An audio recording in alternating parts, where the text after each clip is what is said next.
بسم اللہ الرحمن الرحیم۔ السلام علیکم ورحمۃ اللہ وبرکاتہ۔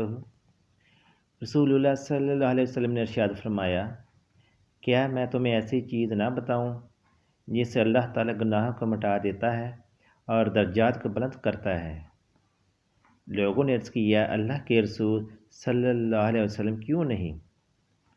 آپ ضرور بتائیں۔ رسول صلی اللہ علیہ وسلم نے ارشاد فرمایا، ناگواری کے باوجود مکمل وضو کرنا، مسجد کی طرف زیادہ چل کر جانا اور نماز کے بعد نماز کا انتظار کرنا۔ یہ ترمذی شریف کی حدیث ہے، حدیث نمبر 51۔ اکیلے میں اللہ کو یاد کرو، پریشانی میں دروشی پڑھو اور اداسی میں یا قیوموں کا ورد کریں، خوشی میں پڑھیں یا رحیم ہو۔ آخر میں آپ سے گزارش ہے کہ آپ اس ویڈیو کو زیادہ سے زیادہ لوگوں تک شیئر کریں تاکہ آپ کو بھی اس کا اجر و ثواب ملے۔